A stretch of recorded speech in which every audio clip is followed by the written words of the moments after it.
Hello students, जय Hind. Guys, Unacademy के बारे में आप लोग ऑलरेडी जानते ही हैं। तो अनअकैडमी की एक टेस्ट सीरीज आई है यूपीएससी के लिए। आप इस टेस्ट सीरीज में इनरोल हो सकते हैं।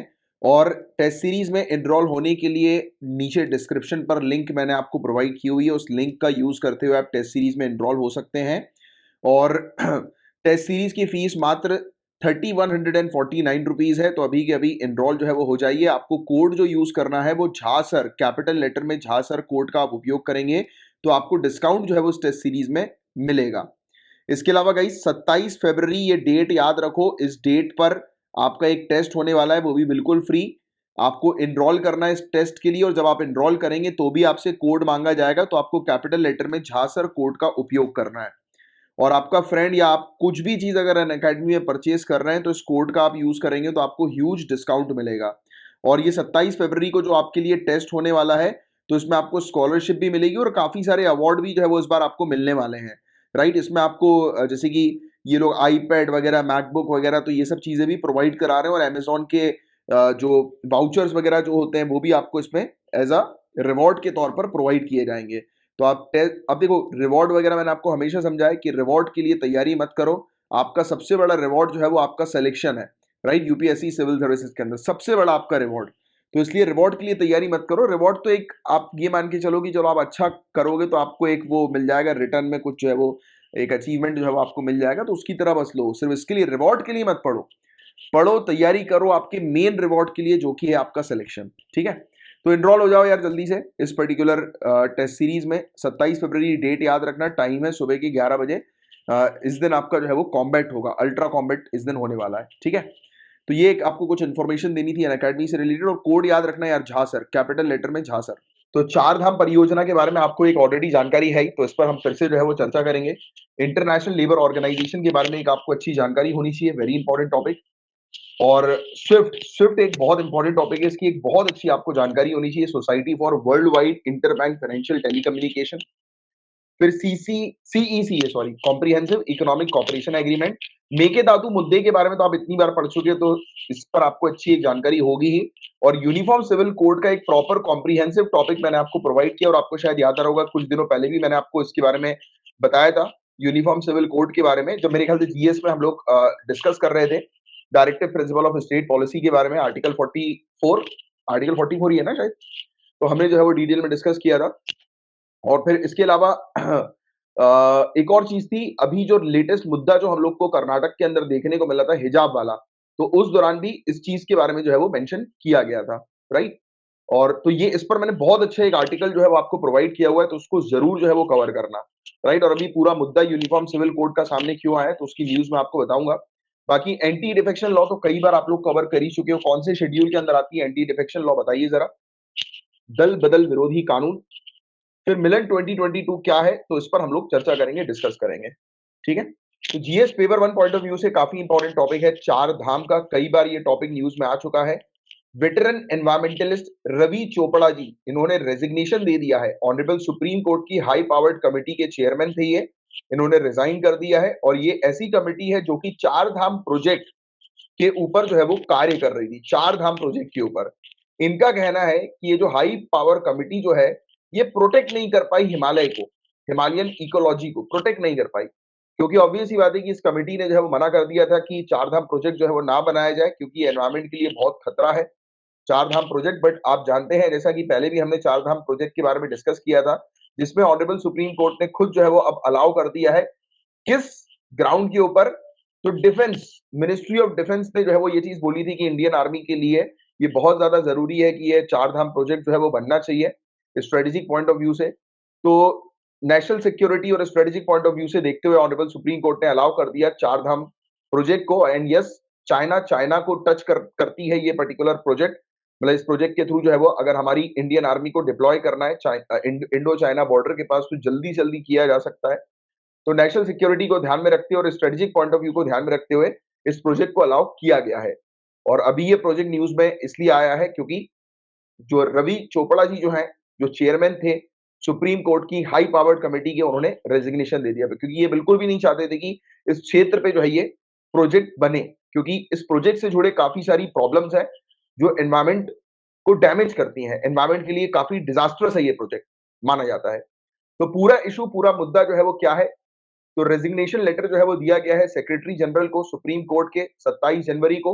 चोपड़ा जी ने रेफर किया ऑनरेबल सुप्रीम कोर्ट के बेसिकली एक ऑर्डर को दिसंबर 2021 में सामने लाया गया, और हाई पावर्ड कमिटी जो है वो नहीं चाहती थी कि ये प्रोजेक्ट जो है वो बने, मतलब ये प्रोजेक्ट जो है वो कंटिन्यू हो, बट इसकी मैक्सिमम यानी कि ये मान के चलिए कि ऑनरेबल सुप्रीम कोर्ट ने जो है वो पूरी तरह से छूट दे दी है इस प्रोजेक्ट को शुरू करने की। तो इसी डिसीजन को को लेकर जो है ये खुश नहीं थे ये चेयरमैन हाई पावर्ड कमिटी के, और उन्होंने अपना रेजिग्नेशन दे दिया। राइट, तो ये चीज हम लोग को देखने को मिलता है। राइट, और इसके अलावा what has supreme court said so far in this matter, इस पर्टिकुलर पूरे मामले में ऑनरेबल सुप्रीम कोर्ट की क्या कार्रवाई रही है, तो इस पर हम लोग चर्चा करें। तो 2018 में प्रोजेक्ट जो है वो चैलेंज किया गया था एनजीओ के द्वारा। Right, NGO non government organisation के द्वारा। एनजीओ ने किस चीज पर चैलेंज किया कि ये प्रोजेक्ट जो है इसके कारण पेड़ काटे जा रहे हैं, जो हिल्स जो है, पहाड़ी जो है उसको आप काट रहे हो। राइट, पहाड़ी को सकरा कर रहे हो। राइट, यहाँ पर जब आप प्रोजेक्ट तैयार करोगे, रोड बनाओगे, तो उसमें जो खुदाई करोगे, जो मटेरियल निकलेगा उसको आप डंप कर दोगे। राइट, और इससे हिमालयन इकोलॉजी पर खतरा पड़ेगा। तो इन सब ग्राउंड्स पर इस पूरे प्रोजेक्ट को 2018 में चैलेंज किया गया। फिर ऑनरेबल सुप्रीम कोर्ट ने 2019 में एक हाई पावर्ड कमेटी सेटअप करी रवि चोपड़ा जी के अंडर, मतलब उनकी चेयरमैनशिप में, और सितंबर 2020 में इनके रिकमेंडेशन को रोड की विड्थ से रिलेटेड एक्सेप्ट किया गया। नवंबर 2020 में हुआ क्या कि मिनिस्ट्री ऑफ डिफेंस ने जो है वो कहा कि रोड को चौड़ी करनी पड़ेगी, क्योंकि आर्मी की रिक्वायरमेंट है। क्योंकि आर्मी के अगर हम कॉन्वॉय की बात करें, काफिले की बात करें, जब वो निकलेगा तो उसको स्पेस चाहिए, तो इसलिए रोड को चौड़ा करना अनिवार्य है, जरूरी है। तो ये नवंबर 2020 में जो है वो आर्मी ने कहा। फिर दिसंबर 2021 में ऑनरेबल सुप्रीम कोर्ट ने अपने सितंबर 2020 के ऑर्डर को जो है वो मॉडिफाई कर दिया था, जो ऑर्डर हाई पावर्ड कमेटी के रिकमेंडेशन के आधार पर था। राइट, तो ये चीज हम लोग को देखने को मिली। तो हाई पावर्ड कमेटी ने कहा कि आप रोड बनाओ, बट सकरी रोड बनाओ। बट हुआ क्या कि मिनिस्ट्री ऑफ डिफेंस ने कहा कि रोड को चौड़ी करना जरूरी है आर्मी की नीड्स के अकॉर्डिंग। तो ये इसी चीज को लेकर पूरा मुद्दा हम लोग को देखने को मिला है अभी। राइट, चलिए चार धाम के टॉपिक को हम लोग डिस्कस करते हैं। तो 900 किलोमीटर का ये नेशनल हाईवे हम लोग को देखने को मिलता है, जो कि कनेक्ट करता है हिंदू पिलग्रिमेज को, हिंदुओं के पवित्र तीर्थ स्थलों को, जो कि कौन से हैं? बद्रीनाथ, केदारनाथ, गंगोत्री, यमुनोत्री। याद रखिएगा, ये प्रोजेक्ट की एस्टिमेटेड कॉस्ट जो है वो 12,000 करोड़ रुपए है। इस हाईवे को चार धाम महामार्ग के नाम से भी जाना जा रहा है। चार धाम हाईवे, ये हाईवे कंस्ट्रक्शन प्रोजेक्ट है। चार धाम महामार्ग विकास परियोजना के नाम से भी ये जाना जाता है, चार धाम हाईवे डेवलपमेंट प्रोजेक्ट। और एनवायरमेंटल कंसर्न जो है वो इस प्रोजेक्ट से रिलेटेड क्या-क्या उठाए गए हैं, यानी कि पर्यावरणीय चिंताएं जो है वो इस प्रोजेक्ट से संबंधित क्या-क्या है। तो पहली बात तो हिली टेरेन पर, एक ऐसे इलाके पर ये प्रोजेक्ट जो है वो तैयार किया जा रहा है जिस प्रोजेक्ट के कारण लैंडस्लाइड के जो केसेस है, रिस्क जो है वो काफी ज्यादा बढ़ जाएंगे। लैंडस्लाइड का रिस्क जो है वो काफी ज्यादा बढ़ जाएगा। डिजास्टर को सीधे सीधे आप न्योता दे रहे हो इस प्रोजेक्ट के थ्रू, आपदा को न्योता दे रहे हो। ये प्रोजेक्ट ने इवन एनवायरमेंटल क्लियरेंस को बायपास कर दिया, जो मैंडेटरी होता है। एनवायरमेंट इंपैक्ट असेसमेंट का प्रोसीजर इस प्रोजेक्ट के लिए नहीं कंडक्ट किया गया। तो ये सब भी एक मुद्दे हम लोग को देखने को मिलते हैं। 25,000 से ज्यादा पेड़ गिराए जा रहे हैं इस प्रोजेक्ट को लाने के लिए। जब आप चौड़ी रोड बनाओगे तब वहां पर आपको ब्लास्टिंग करनी पड़ेगी, खुदाई करनी पड़ेगी, और इसके कारण से यहाँ पे दिक्कतें आ सकती है, क्योंकि यहाँ की टोपोग्राफी जो है वो बिल्कुल भी ठीक नहीं है। उसके कारण से स्लिपेज और लैंडस्लाइड होने की 100% संभावना है। और अभी तक क्या डेवलपमेंट हम लोग को चारधाम प्रोजेक्ट में देखने को मिला, तो ये प्रोजेक्ट का जो फाउंडेशन स्टोन जो है, इसकी जो आधारशिला जो है वो 2016 में रखी गई, और फिर उसके बाद से इस प्रोजेक्ट को चैलेंज किया गया एनवायरमेंटल ग्राउंड में। जैसे कि मैंने अभी आपको थोड़ी देर पहले बताया कि 2018 में नेशनल ग्रीन ट्राइब्यूनल ने हालांकि इस प्रोजेक्ट को जो है वो क्लियर कर दिया था, बट बाद में जाकर फिर एक एनजीओ ने जो है वो उसको चैलेंज कर दिया। फिर ऑनरेबल सुप्रीम कोर्ट ने जो है वो नेशनल ग्रीन ट्राइब्यूनल के ऑर्डर के ऊपर स्टे लगा दिया। फिर सितंबर 2020 में एक ऑर्डर सामने लाया गया हाई पावर्ड कमिटी के रिकमेंडेशन के आधार पर कि जो सड़क जो है उसकी जो चौड़ाई जो होनी चाहिए, विड्थ जो होनी चाहिए, वो 5.5 मीटर से ज्यादा नहीं होनी चाहिए। फिर डिफेंस मिनिस्ट्री ने कहा कि नहीं, विड्थ को 10 मीटर रखना जरूरी है, क्योंकि आर्मी की डिमांड है, क्योंकि आर्मी के कॉन्वॉय जो है वो नहीं निकल पाएंगे, आर्मी के लिए डिफिकल्टी हो जाएगी। तो सिक्योरिटी को ध्यान में रखते हुए, हमारे स्ट्रेटेजिक पॉइंट ऑफ व्यू को ध्यान में रखते हुए इस प्रोजेक्ट को जो है वो अलाउ किया गया। राइट, और टॉप कोर्ट ने फिर ऑनरेबल सुप्रीम कोर्ट ने हाई पावर्ड कमेटी को जो है वो कहा कि पूरे मुद्दे को जो है वो देखो आप, जो चौड़ाई से रिलेटेड है हाईवे की। राइट, इस पर जो है वो विचार करो। और अभी लेटेस्ट अपडेट यही है कि हाई पावर्ड कमेटी के चेयरमैन रवि चोपड़ा जी, इन्होंने रिजाइन कर दिया है क्योंकि ये बिल्कुल भी खुश नहीं है इस डिसीजन से कि चौड़ाई जो है वो की जा रही है, जिस पर ऑनरेबल सुप्रीम कोर्ट तक एग्री हो गई है, राइट। तो ये था गाइस पूरा ओवरऑल टॉपिक। गाइस अगर आप यूपीएससी प्रीलिम्स 2022 में अपीयर हो रहे हैं तो ये बेस्ट चांस है आपके लिए। 10,000 क्वेश्चन की प्रैक्टिस हम लोग आपकी करवा रहे हैं। एमसीक्यूज है, प्रीलिम्स प्रैक्टिस है, 10,000 क्वेश्चन, और वो भी क्वेश्चन के साथ आपको डिटेल्ड सोल्यूशन भी प्रोवाइड किया जा रहा है। तो तुरंत आज की आज जो है वो उसको ज्वाइन करो, और आप यकीन नहीं मानोगे, मात्र 599 रुपीज में, मात्र 599 रुपीज में 10,000 क्वेश्चंस की आपकी प्रैक्टिस करवाई जा रही है। इंग्लिश हिंदी दोनों में है ये। और वैसे तो इसका ओरिजिनल प्राइस जो है वो 4,000 रुपए का है, और डिस्काउंटेड प्राइस जो है वो 1599 का है, बट ये कोर्स आपको मात्र 599 रुपीज में मिल सकता है आज के आज। आपको कुछ नहीं करना है, व्हाट्सएप करना है 9713282838, ये नंबर है व्हाट्सएप नंबर। इस नंबर पर तुरंत जो है वो व्हाट्सएप करिए, और व्हाट्सएप पे आप जो है वो लिखेंगे 10,000 एमसीक्यूज प्रीलिम्स 2022, या फिर अगर आप प्रीलिम्स 2022 आप सिर्फ लिख देंगे तो आपको ये हम पूरी इंफॉर्मेशन आपको प्रोवाइड करा देंगे इस बैच से रिलेटेड। तुरंत आज के आज इस बैच को जो है वो ज्वाइन करिए। बहुत सुनहरा मौका है आपके लिए प्रीलिम्स को क्रैक करने का। इतनी बेहतरीन, इतने ह्यूज मात्रा में आपको क्वेश्चन जो है वो कहीं और नहीं मिलेंगे, वो भी इतने, मतलब इस प्राइस में 599 मात्र में। तुरंत जो है वो आज के आज ज्वाइन करो आप। इंटरनेशनल लेबर ऑर्गेनाइजेशन, अंतरराष्ट्रीय श्रम संगठन, वेरी इंपॉर्टेंट टॉपिक। ये स्टैब्लिश हुई थी एज ए एजेंसी के तौर पर लीग ऑफ नेशन की, वर्ल्ड वॉर 1 के बाद स्टैब्लिश किया गया था इसे ट्रीटी ऑफ वर्साइलिस के द्वारा 1919 में। क्वेश्चन आएगा ट्रीटी ऑफ वर्साइलिस जो है वो किससे एसोसिएटेड है? इंटरनेशनल लेबर ऑर्गेनाइजेशन के गठन से एसोसिएटेड है, याद रखना। ये पहली स्पेशलाइज्ड एजेंसी बनी थी यूनाइटेड नेशंस की 1946 में, 1946 में।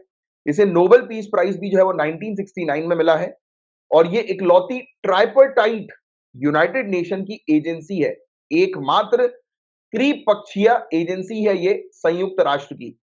ये गवर्नमेंट्स को, एम्प्लॉयर्स को और वर्कर्स को एक ही प्लेटफॉर्म पर एक साथ लेकर आती है। इसका हेडक्वार्टर हम लोग को जेनेवा स्विट्जरलैंड में देखने को मिलता है, और जो ये रिपोर्ट अपनी रिलीज करती है, पब्लिश करती है, प्रकाशित करती है, वो है world employment and social outlook और ग्लोबल वेज रिपोर्ट। तो ये टॉपिक था इंटरनेशनल लेबर ऑर्गेनाइजेशन से रिलेटेड। सिर्फ इतनी सी चीज आपको इस टॉपिक में ध्यान में रखनी है। क्लियर? अब जो टॉपिक मैं आपको बताने जा रहा हूं वो बहुत इंपॉर्टेंट टॉपिक है। इस टॉपिक को बहुत अच्छे से, बहुत ध्यान से सुनिएगा। हम बात करेंगे स्विफ्ट के बारे में, society for worldwide interbank financial telecommunication. बहुत ध्यान से आपको इस टॉपिक को सुनना है। यूक्रेन मामले पर यूनाइटेड स्टेट्स और रशिया के बीच बढ़ते तनाव जो हम लोग को देखने को मिल रहे हैं, जो टेंशन जो हम लोग को देखने को मिल रही है यूनाइटेड स्टेट्स के बीच में और रशिया के बीच में यूक्रेन के मुद्दे को लेकर, तो राजनीतिक टिप्पणी जो है वो ये है, पॉलिटिकल कमेंटेटर्स का कहना यह है कि अमेरिका अंतिम उपाय के रूप में, यानी कि लास्ट रिजॉर्ट के रूप में यूनाइटेड स्टेट्स क्या करेगी? रशिया को स्विफ्ट से हटा देगी, स्विफ्ट से अलग कर देगी, society for worldwide interbank financial telecommunication से अलग कर देगी। तो हमारा जो मेन क्वेश्चन है वो है स्विफ्ट, कि स्विफ्ट क्या है, और अगर स्विफ्ट से रशिया को अलग किया गया तो रशिया का एक चीज बस ध्यान में रखो कि रशिया की जो फॉरेन फंडिंग है उसको डैमेज हो जाएगा, बुरी तरह से डैमेज होगा रशिया की फॉरेन फंडिंग को। बट मैं आपको स्विफ्ट के बारे में मेनली समझाना चाहता हूं, क्योंकि ये स्विफ्ट का जो टॉपिक है ये आपसे जो है वो पूछा जाएगा। अच्छा, स्विफ्ट के फुल फॉर्म में ही पूरा टॉपिक छुपा है। स्विफ्ट का फुल फॉर्म क्या है? Society for worldwide inter bank. एक चीज तो समझ में आ गई, वर्ल्ड वाइड इंटर बैंक की बात हो रही है कि पूरे दुनिया भर में जो बैंकिंग सिस्टम है उनको कनेक्ट करने की बात कर रहा है ये, राइट। और क्या है ये? Financial telecommunication. दूसरी बात ये समझ में आ गई, फाइनेंशियल टेलीकम्युनिकेशन है, मतलब फाइनेंस से रिलेटेड जो मैसेजिंग सर्विस जो है ये प्रोवाइड कराता है, communication service, messaging service provide कराता है, इंफॉर्मेशन सर्विस। अब आप समझदार हो, आपको पता है कि बैंकिंग के अंदर कम्युनिकेशन की बात हो रही है, तो ऑब्वियस ही बात है कि ये ट्रांजेक्शन को लेकर बात होगी, कम्युनिकेशन की, एंड ट्रांजेक्शन सिक्योरिटी को लेकर ये बात होगी। एक अंडरस्टैंडिंग हम लोग को क्रिएट हो गई कि है क्या ये, कि आपस में बैंकिंग सिस्टम के बीच में क्या हो रहा है, कम्युनिकेशन जो है वो ट्रांसफर हो रहा है। और आप समझदार है, आपको पता है कि कम्युनिकेशन ट्रांजेक्शन से रिलेटेड होगा वर्ल्ड वाइड बैंकों के बीच में। तो हम इसको डिटेल में जो है वो समझेंगे कि स्विफ्ट जो है वो एग्जैक्टली है क्या। बहुत ध्यान से सुनो, एक एक वर्ड, एक एक लाइन। ये एक मैसेजिंग नेटवर्क है। पहला पॉइंट क्या समझ में आ रहा है हम लोग को? एक मैसेजिंग नेटवर्क। स्विफ्ट एक मैसेजिंग नेटवर्क है, ये मैसेज करता है। Messaging network that financial institutions use, पूरे दुनिया भर के जो फाइनेंशियल इंस्टीट्यूशंस है यानी कि बैंक्स वगैरह हैं, वो इस मैसेजिंग नेटवर्क का उपयोग करते हैं। किस पर्पस के लिए उपयोग करते हैं? To securely transmit information and instruction through a standardised system of codes. तो ये एक ऐसा मैसेजिंग नेटवर्क है जो कि कोड्स भेजता है। एक बैंक दूसरी बैंक को कोड भेजती है और दूसरी बैंक उस कोड को कंफर्म करती है। और ऑब्वियस ही बात है, ये कोड्स भेजती है मतलब ट्रांजैक्शन से रिलेटेड कोड्स होंगे, ट्रांजैक्शन को अप्रूव करने के कोड होंगे, ट्रांजैक्शन को वेरीफाई करने के कोड होंगे। किसी पर्टिकुलर जो पेमेंट है एक बैंक से दूसरी बैंक पर जा रही है, तो उस पेमेंट को जाने से पहले कंफर्म किया जाएगा कि वो पेमेंट सही जगह जा रही है कि नहीं जा रही। तो उसका ये एक सिक्योर मैसेजिंग नेटवर्क प्लेटफॉर्म हम लोग को देखने को मिल रहा है। बात क्लियर हुई यहां तक? तो अभी एक अंडरस्टैंडिंग आपको सिंपल सी डेवलप हो गई और यही चीज बस ध्यान में रखना है कि स्विफ्ट एक मैसेजिंग नेटवर्क है जिसका इस्तेमाल जो है बैंक्स करते हैं पूरे दुनिया भर में ट्रांजैक्शन को वेरीफाई करने के लिए कि वो जो भी पेमेंट भेज रहे हैं, ट्रांजैक्शंस भेज रहे हैं, वो सिक्योरली जहां पर वो भेज रहे हैं वहीं पर वो जा रहा है कि नहीं जा रहा, उस चीज को वेरीफाई करने के लिए। Get got it? स्विफ्ट के अंडर हर एक फाइनेंशियल ऑर्गेनाइजेशन का यूनिक कोड होता है जिसका इस्तेमाल वो करते हैं उस कोड को सेंड करने के लिए और रिसीव करने के लिए पेमेंट्स को। यानी कि जब भी पेमेंट को भेजना होता है और रिसीव करना होता है तो उस दौरान ये कोड होता है जिसका इस्तेमाल जो है वो किया जाता है। Right? Point number 1 to be noted, SWIFT जो है वो किसी भी प्रकार के फंड को ट्रांसफर नहीं करती है। पैसा ट्रांसफर करने का काम स्विफ्ट का नहीं है, ये सिर्फ पेमेंट ऑर्डर सेंड करती है। मतलब कि ये कंफर्म करवाती है मैसेज के जरिए कि जो भी बैंक में जो पैसा जाना है तो वो ही पर्टिकुलर बैंक है कि नहीं है, उस चीज को वेरीफाई करवाती है। मतलब ये सिर्फ मैसेजिंग प्लेटफॉर्म है, ना कि फंड को ट्रांसफर करने का प्लेटफॉर्म। क्लियर हुई बातें? It sends payment orders which must be settled by correspondent accounts that institutions have with each other. मतलब एक अकाउंट से पैसा दूसरे अकाउंट में जब जा रहा है तो आप जब पैसे को भेजते हो तो उससे पहले आप क्या करवा रहे हो? कंफर्म करवा रहे हो कि जो आप पैसा ट्रांसफर करोगे वो उसी अकाउंट में जा रहा है कि नहीं जा रहा। और वो कंफर्म कैसे होगा? कि यहां से आपने मैसेज भेजा, वहां से उस मैसेज एक्सेप्ट कर लिया गया और रिवर्ट कर दिया गया। मतलब होता है ना कि एक्सेप्ट कर लिया। जैसे कि ऐसा कई बार होता है, आप कई बार अपने फ्रेंड को जब गूगल पे वगैरह करते हो तब उससे पहले आप क्या बोलते हो? 1 रुपए सेंड करके चेक करते हो या फिर वहां पर मैसेज का ऑप्शन होता है गूगल पे पे भी कि आप वहां पर मैसेज करते हो हेलो, फिर वहां से आप पूछते हो कि भाई मैसेज आया कि नहीं आया तेरे पास, तो सामने से रिप्लाई आता है कि हाँ यार आ गया मैसेज। ऐसा होता है ना, कई बार हम लोग करते हैं। जब कोई बड़ी पेमेंट होती है उसको करने से पहले 1 रुपए जो है वो भेजते हैं या फिर कंफर्मेशन ले लेते हैं कि भाई पैसा गया कि नहीं गया, पहुंच रहा है कि नहीं पहुंच रहा है। मैसेज कर देते हैं एक बार कि भाई देख ये नंबर है ना तेरा, 1 रुपए में एक मैसेज भेज रहा हूँ, हाय भेज रहा हूँ या हाय भेज रही हूँ, तो रिप्लाई कर दे जरा। तो रिप्लाई कर दिया मतलब क्या हो गया? कंफर्मेशन हो गई कि हाँ यही अकाउंट है। स्विफ्ट का काम वही है, इंटरनेशनल लेवल पर एक बैंक अकाउंट से जब दूसरे बैंक अकाउंट में पैसा ट्रांसफर किया जाता है तो उससे पहले ये मैसेज जाते हैं एक यूनिक कोड के साथ, सिक्योर रहते हैं ये। तो स्विफ्ट जो है वो एक सिक्योर फाइनेंशियल कैरियर है। दूसरे शब्दों में ये मैसेजेस को ट्रांसपोर्ट करता है एक बैंक से दूसरे बैंक पर। यानी कि जिस बैंक से पैसा भेजा जा रहा है, जिस बैंक में पैसा लाया जा रहा है, उसका कंफर्मेशन यानी कि ट्रांजैक्शन को कंफर्म या फिर ट्रांजैक्शन को प्रोसीड करने से पहले कंफर्मेशन के तौर पर यह मैसेज भेजा जाता है। इसका मेन इंपॉर्टेंट कोर रोल क्या है? एक सिक्योर ट्रांसमिशन चैनल प्रोवाइड कराना जिससे कि बैंक ए को पता लग सके कि जो वो मैसेज भेज रहा है बैंक बी को, वो सिर्फ बैंक बी के पास ही जा रहा है, किसी और के पास नहीं जा रहा।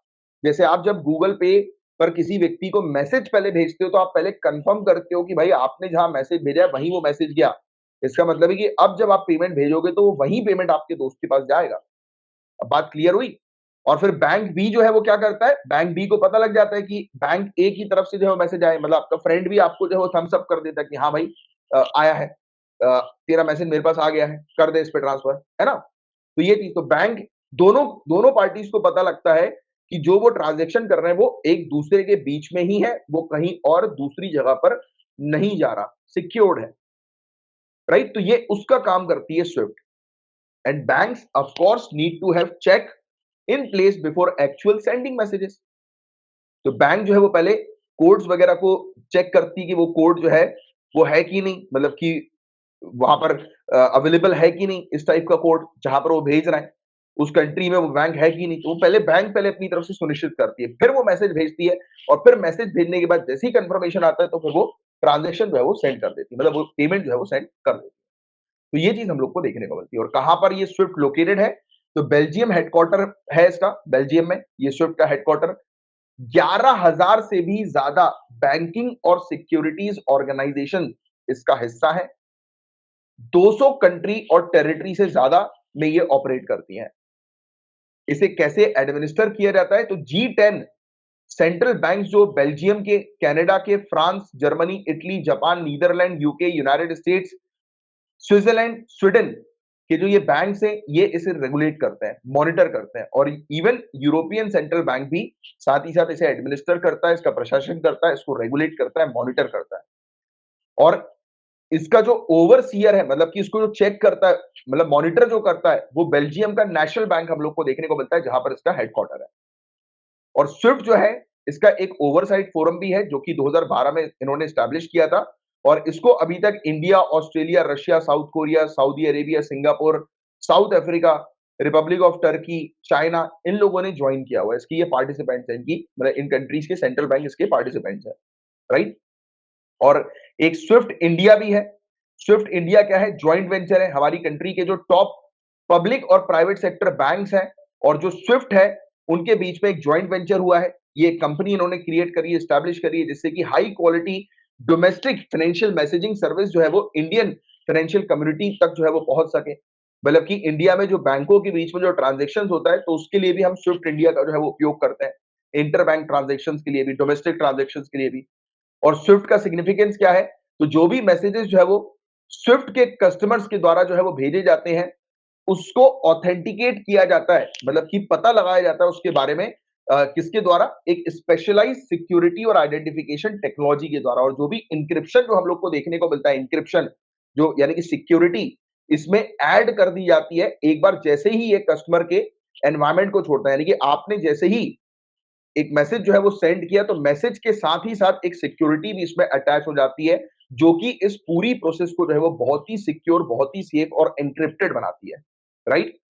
और जो भी मैसेजेस हम लोग को देखने को मिलते हैं, प्रोटेक्टेड स्विफ्ट एनवायरनमेंट के अंदर ही रहते हैं, पूरी की पूरी कॉन्फिडेंशियलिटी के साथ, इंटीग्रिटी के साथ, कमिटमेंट के साथ। पूरी जितनी भी ट्रांसमिशन प्रोसेस होती है, इवन जब ये ऑपरेटिंग सेंटर्स पर पहुंचती है, मतलब कि उन सेंटर पर, कि जिन सेंटर्स के माध्यम से दूसरी दूसरी कंट्रीज में ये मैसेजेस जो है वो फॉरवर्ड होते हैं, तो वहां पर भी हम लोग को देखने को मिलता है कि जब तक, अब ये कुल मिला के मान के चलो कि जहां से मैसेजेस भेजा गया, यानी कि एक बैंक से मैसेज भेजा गया, दूसरे बैंक ने रिसीव किया, इसके बीच में पूरी सिक्योरिटी रहती है, मतलब कि कोई ऐसी लीकेज पॉइंट नहीं है कि जहां से ये मैसेज जो है वो ब्रेक हो जाए और पेमेंट जो है वो किसी और के पास चली जाए। तो ये बेसिकली इंटरनेशनल लेवल पर जितनी भी पेमेंट्स वगैरह जो होती हैं, उनको सिक्योर बनाने का एक प्लेटफॉर्म हम लोग को देखने को मिलता है, स्विफ्ट। तो इसकी एक आपको बहुत अच्छी जानकारी होनी चाहिए। तो मैं उम्मीद करता हूँ कि ये टॉपिक आपको समझ में आ गया होगा। अब डिस्कस करेंगे हम लोग कॉम्प्रिहेंसिव इकोनॉमिक कॉपरेशन एग्रीमेंट के बारे में। काफी इंपॉर्टेंट टॉपिक है गाइस, बहुत ध्यान से इस टॉपिक को सुनिएगा। एक इंटरिम ट्रेड एग्रीमेंट हुआ है इंडिया और ऑस्ट्रेलिया के बीच में। इंटरिम ट्रेड एग्रीमेंट, अंतरिम व्यापार समझौता, ऑस्ट्रेलिया और भारत के बीच में हमें देखने को मिला है। इसमें जो भी सेंसिटिव आइटम्स जो होते हैं, अभी ये उस आइटम्स को इंक्लूड नहीं कर रहे हैं, राइट। इंडियन और ऑस्ट्रेलियन नेगोशिएटर्स जो हैं, उनका जो फाइनल इंटरिम एग्रीमेंट जो होगा वो 30 डेज के अंदर अंदर रेडी हो जाएगा, और ये दोनों ही कंट्रीज के लिए विन विन डॉक्यूमेंट साबित होने वाला है। अभी मुझे पता है बहुत सारी चीज आपके ऊपर से चली गई होगी, बट सिंपल तरीके से अगर हम इनको समझें, तो इंडिया और ऑस्ट्रेलिया के बीच में ये एक प्रकार का ट्रेड एग्रीमेंट है, ट्रेड एग्रीमेंट। और दोनों ही कंट्री ने कॉन्फिडेंस जो है वो एक्सप्रेस किया है कि दोनों ही country comprehensive free trade agreement जो है वो साइन करेंगे। कॉम्प्रिहेंसिव फ्री ट्रेड एग्रीमेंट आपस में एक दूसरे के व्यापार को इंक्रीज करने के लिए, एक दूसरे के बीच में ट्रेड को बढ़ाने के लिए अपनी अपनी इंपोर्ट ड्यूटीज को जो है वो डिक्रीज करेंगे और ट्रेड को एनहेंस करेंगे। बताया जा रहा है कि ये इंटरिम एग्रीमेंट जो है ये अर्ली हार्वेस्ट डील है, मतलब कि लाभों की फसल काटने से पहले किया गया समझौता है। मतलब कि एक और अच्छा समझौता जो है वो होने वाला है, एक अच्छा एग्रीमेंट जो है वो ट्रेड से रिलेटेड इंडिया और ऑस्ट्रेलिया के बीच में होने वाला है। तो उससे पहले ये इंटरिम एग्रीमेंट हुआ है, यानी कि पहले एग्रीमेंट, यानी कि मेन एग्रीमेंट से पहले ये एग्रीमेंट किया गया है। राइट। एम ये है कि दोनों के बीच में बायलैटरल ट्रेड जो है वो बढ़ेगा। जैसे ही इनका नेगोशिएशन जो है वो फाइनल सीईसीए का हो जाता है, कंप्लीट हो जाता है, कॉम्प्रिहेंसिव फ्री ट्रेड एग्रीमेंट का या कॉम्प्रिहेंसिव इकोनॉमिक कोऑपरेशन एग्रीमेंट का, जैसे ही अगर ये हो जाता है, फाइनल फाइनलाइज हो जाता है, कंप्लीट हो जाता है, तो मतलब उस कंप्लीशन के लिए ये एक दूसरे के साथ अपने ट्रेड को जो है वो बढ़ा रहे हैं, एनहांस कर रहे हैं, राइट। तो इंडिया और ऑस्ट्रेलिया के बीच में जो बायलैटरल ट्रेड है वो क्या है, तो हम लोग जो है वो ऑस्ट्रेलिया को एक्सपोर्ट करते हैं और फाइनेंशियल ईयर 2021 में हमने 4.04 बिलियन यूएस डॉलर के अमाउंट के प्रोडक्ट जो है वो एक्सपोर्ट किए हैं और इंपोर्ट किया है 8.24 बिलियन यूएस डॉलर के प्रोडक्ट्स को। मेजर इंडियन एक्सपोर्ट्स जो होते हैं ऑस्ट्रेलिया पे, यानी कि हम ऑस्ट्रेलिया में क्या क्या भेजते हैं, पेट्रोलियम प्रोडक्ट्स को, मेडिसिन को, पॉलिश्ड डायमंड्स को, गोल्ड ज्वेलरी, अपैरल्स एटसेट्रा, इन सब चीजों को हम भेजते हैं। और ऑस्ट्रेलियन एक्सपोर्ट्स जो इंडिया में जो होते हैं, राइट, वो कौन से होते हैं, coal, LNG, alumina, non monetary gold. तो ये सब चीजें ऑस्ट्रेलिया जो है वो इंडिया को भेजता है। और सर्विस सेक्टर की अगर हम बात करें तो मेजर तौर पर हम जो ऑस्ट्रेलिया को भेजते हैं, मतलब वो ट्रैवल, टेलीकॉम, कंप्यूटर, गवर्नमेंट और फाइनेंशियल सर्विस। और ऑस्ट्रेलियन जो गवर्नमेंट हमें सर्विसेज जो एक्सपोर्ट करती है या ऑस्ट्रेलिया हमें जो सर्विसेज एक्सपोर्ट करता है वो स्पेशली एजुकेशन और पर्सनल ट्रैवल की हमें देखने को मिलती है। और 2020 में इंडिया जो है वो ऑस्ट्रेलिया की 7th लार्जेस्ट ट्रेडिंग पार्टनर रही है और 6th लार्जेस्ट एक्सपोर्ट डेस्टिनेशन रही है, राइट। और ज्यादा कोल और इंटरनेशनल एजुकेशन सबसे ज्यादा हम लोग को देखने को मिला कोयले की सेक्टर में, और एजुकेशन के सेक्टर में सबसे ज्यादा डील इंडिया और ऑस्ट्रेलिया के बीच में हम लोग को देखने को मिली। और इंडिया के लिए क्या महत्व है ऑस्ट्रेलिया के साथ ये डील करने का, मतलब कि हमें क्या फायदा होगा, तो ये जो इंटरिम एग्रीमेंट अभी जो हुआ है, ये शुरुआत हो गई है फ्री ट्रेड एग्रीमेंट के फेजेस की। फ्री ट्रेड एग्रीमेंट इंडिया और ऑस्ट्रेलिया के बीच में, और इंडिया एम कर रही है कि बहुत ही जल्दी इस प्रकार के जो एग्रीमेंट है, ट्रेड को बूस्ट करने के एग्रीमेंट, ये ऑस्ट्रेलिया के साथ और गंभीर करेगी और डीप करेगी और बेहतर करेगी। ऑस्ट्रेलिया के अलावा इंडिया ने इसी प्रकार के फ्री ट्रेड एग्रीमेंट और अर्ली हार्वेस्ट डील जो है वो कंडक्ट करी है इजराइल, कनाडा, यूरोपियन यूनियन और यूएई के साथ।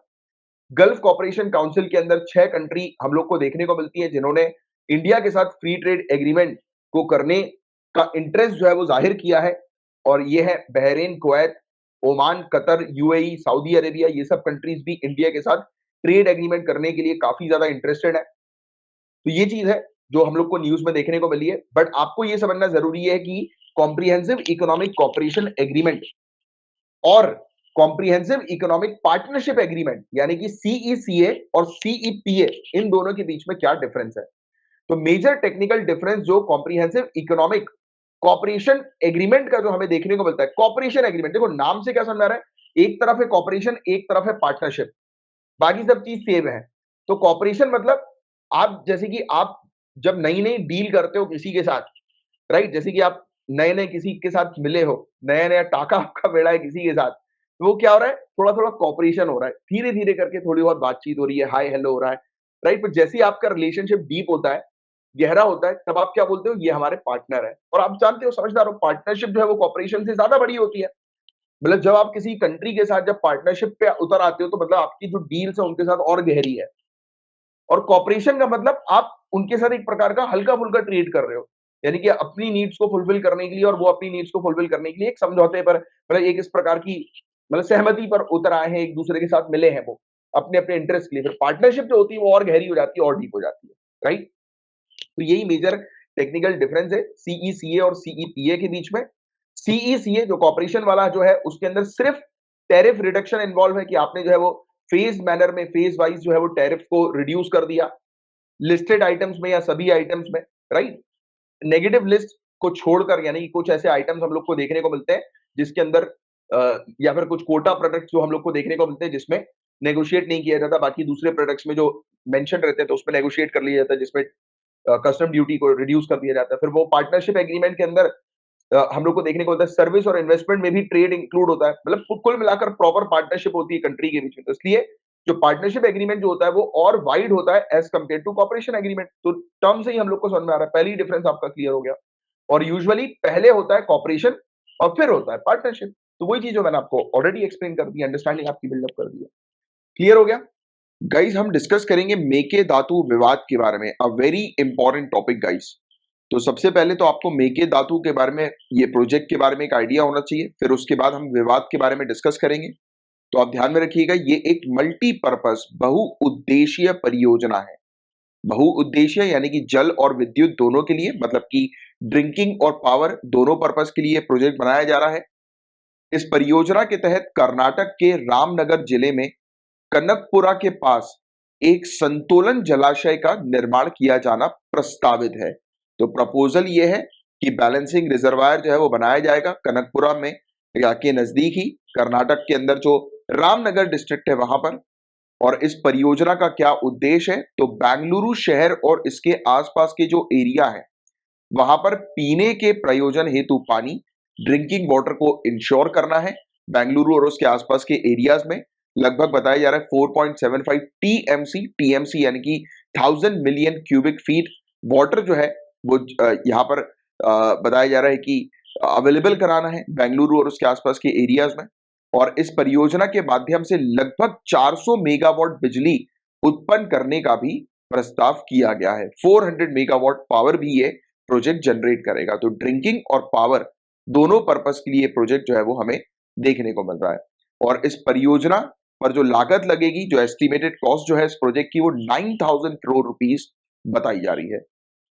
अब तमिलनाडु जो है वो इस प्रोजेक्ट के अगेंस्ट क्यों है, तो तमिलनाडु का कहना है कि जो कावेरी बॉर्डर डिस्प्यूट ट्राइब्यूनल जो है और ऑनरेबल सुप्रीम कोर्ट है, उन्होंने ये पाया है कि जो एग्जिस्टिंग स्टोरेज फैसिलिटीज जो कावेरी बेसिन पर हम लोग को देखने को मिल रही हैं, राइट, तो वो इतनी पर्याप्त है कि वो पानी को स्टोर कर सकती हैं और पानी को डिस्ट्रीब्यूट कर सकती हैं। इसलिए कर्नाटका का जो प्रपोजल है वो एक्स फेसी यानी कि देखकर ऐसा लग रहा है कि वो बिल्कुल भी ठीक नहीं है, उसे रिजेक्ट कर देना चाहिए, राइट। मतलब तमिलनाडु जो है ये इस प्रोजेक्ट के अगेंस्ट है। तमिलनाडु का कहना है कि कर्नाटक के पास भरपूर पानी है स्टोर करने के लिए और यूज करने के लिए। बेंगलुरु के जो निवासी हैं उनके पास ड्रिंकिंग वाटर की जो फैसिलिटीज उन तक पहुंचाने के लिए कर्नाटक के पास जो है वो बहुत सारी सोर्सेज हैं।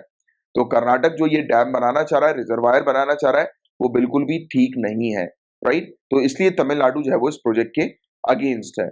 और इवन तमिलनाडु ने ये तर्क भी सामने रखा है कि जो ये रिजर्वायर बनाने की बात की जा रही है वो सिर्फ पीने के पानी के लिए नहीं है बल्कि इरिगेशन पर्पस के लिए भी है, राइट। इसका निर्माण केवल पीने के पानी के लिए नहीं किया जा रहा है बल्कि इसके द्वारा सिंचाई की सीमा बढ़ाया जाएगा, जो कि कावेरी जल विवाद निर्णय का स्पष्ट उल्लंघन है, राइट। तो ये चीज है। तो ट्राइब्यूनल ने, मतलब कि अधिकरण और ऑनरेबल सुप्रीम कोर्ट ने जो है वो क्या निर्णय दिए हैं, क्या डिसीजन दिए हैं, तो आपको बता देगा इसकी ट्राइब्यूनल सेटअप हुई थी 1990 में और इसने अपना फाइनल डिसीजन दिया था 2007 में, जिसमें कहा था कि 419,000 मिलियन क्यूबिक फीट पानी जो है वो तमिलनाडु को दिया जाएगा, 270,000 मिलियन क्यूबिक फीट पानी कर्नाटक को दिया जाएगा, 30,000 मिलियन क्यूबिक फीट पानी केरला को दिया जाएगा और 7,000 मिलियन क्यूबिक फीट पानी जो है वो पुडुचेरी को दिया जाएगा। तो इससे मेकेदातु के बारे में आप लोग को एक ये आइडिया होना चाहिए कि मेकेदातु का जो इशू है बॉर्डर शेयरिंग को लेकर, ये सिर्फ 2 राज्यों के बीच में नहीं है बल्कि 4 के बीच में है, राइट। केरला, पुडुचेरी, कर्नाटक, तमिलनाडु। बट जो मेन जो विवाद चल रहा है वो तमिलनाडु और कर्नाटका के बीच में चल रहा है। ये वाला पॉइंट भी आपको ध्यान में रखना है। तो ट्राइब्यूनल ने जो है वो ऑर्डर दिया कि जिस समय पानी की कमी होगी, राइट, रेन स्कार्सिटी जिस समय होगी, तो उस समय ये जो जो एलोकेट किए गए हैं कि कितना कितना पानी किन किन टेरिटरीज को, राज्यों को मिलना चाहिए, तो उसमें भी कमी होगी, उसको भी कम किया जाएगा। बट तमिलनाडु और कर्नाटका दोनों ने ही अनहैप्पीनेस जो है वो व्यक्त करी एलोकेशन के ऊपर और कहा कि दोनों ही स्टेट जो है वो खुश नहीं है वाटर शेयरिंग के ऊपर। और वो फिर इसके बाद इवन हम लोग को कई जगह तो दंगे वगैरह तक देखने को मिले तमिलनाडु और कर्नाटका के बीच में, राइट। ऑनरेबल सुप्रीम कोर्ट के पास पूरा मामला गया। 2018 के जजमेंट में ऑनरेबल सुप्रीम कोर्ट ने 14.75 थाउजेंड मिलियन क्यूबिक फीट पानी जो है वो तमिलनाडु से निकाल कर कर्नाटका को ट्रांसफर कर दिया। तो इससे कि नया एलोकेशन जो आया वो तमिलनाडु के लिए 404.25 थाउजेंड मिलियन क्यूबिक फीट का आया और कर्नाटका का शेयर जो है वो 284.75 थाउजेंड मिलियन क्यूबिक फीट बन गया। और केरला और पुडुचेरी का जो शेयर है वो अनचेंज्ड है, मतलब कि उसको चेंज नहीं किया गया है। तो ये इस प्रकार से है, वाटर रिवर वाटर शेयरिंग को लेकर पूरा मुद्दा हम लोग को ये देखने को मिला था। और ये रिजर्वायर बनाने पर प्रपोजल रखा है। कर्नाटक जो है वो कह रहा है कि एक जलाशय जो है वो बनाओ, इससे कर्नाटक को की जो प्रॉब्लम्स है पानी की समस्या की वो रिजॉल्व होगी। सो गाइस, जैसा कि आप जानते हैं गाइस कि तमिलनाडु जो है वो इस प्रोजेक्ट को पूरी तरह से जो है वो अपोज कर रही है, right. Even Tamil Nadu honourable supreme court तक जो है वो पहुंच गई है कि Kaveri water river water sharing के जो अधिकार है तमिलनाडु के वो हैम्पर होंगे अगर ये जलाशय बन जाता है तो। और कर्नाटक भी जो है वो अपनी एड़ी चोटी का जो है वो जोर लगाते हुए ये दावा कर रही है कि इस परियोजना से उसे बेंगलुरु में पानी की समस्या को हल करने में मदद मिलेगी, राइट। और कर्नाटक में विपक्षी कांग्रेस पार्टी भी 90 किलोमीटर लंबी पद यात्रा शुरू करके रामनगर जिले में मेकेदातु जलाशय के निर्माण के लिए समर्थन जुटाने के लिए जनमत तैयार कर रही है। तो ये पूरा मुद्दा क्या है और ये प्रोजेक्ट क्यों डिले हुआ? तो तमिलनाडु के कारण तमिलनाडु जो है वो प्रोटेस्ट कर रही है, राइट। तमिलनाडु नहीं चाहती कि ये रिजर्वायर जो है वो बने मेकेदातु कावेरी नदी के ऊपर, राइट। और बताया जा रहा है कि कर्नाटक जो है वो 4.75 थाउजेंड मिलियन क्यूबिक फीट पानी जो है वो यूटिलाइज करना चाहती है इस जलाशय की मदद से, और जिससे कि बेंगलुरु के अंदर ड्रिंकिंग वाटर की प्रॉब्लम जो है वो खत्म हो। और साथ ही साथ कर्नाटक जो है ये चाहती है कि 67,000 मिलियन क्यूबिक फीट पानी को स्टोर करना, राइट। बट कर्नाटक सरकार ने जो है वो ये चीज कही है कि ये किसी प्रकार से कॉम्प्रोमाइज करे नहीं करने वाली है मेकेदातु प्रोजेक्ट को लेकर। और कर्नाटक जो है वो चाहती है कि ये परियोजना जो है वो शुरू की जाए। और गाइस, कर्नाटक और तमिलनाडु के बीच में किस प्रकार का पानी का बंटवारा है? तो बंटवारे के अनुसार कर्नाटक द्वारा कावेरी नदी के पानी को 3 स्रोतों से छोड़ा जाना अपेक्षित है, राइट। जैसे कि वाटर जो भी फ्लो हो रहा है रिवर काबिनी से, जो कैचमेंट एरिया हम लोग को कृष्णराज सागर डैम का जो है वो देखने को मिलता है, रिजर्वायर का देखने को मिलता है। और जो शिमशा, अक्रावती और सुवर सुवर्णवती नदी जो है, तो और इवन छोटी छोटी नदियां जो है उससे पानी जो है वो आकर इस रिजर्वायर में जो है वो आ रहा है। मतलब काफी सारी सोर्सेज से कर्नाटक के पास जो है वो पानी अवेलेबल हो रहा है।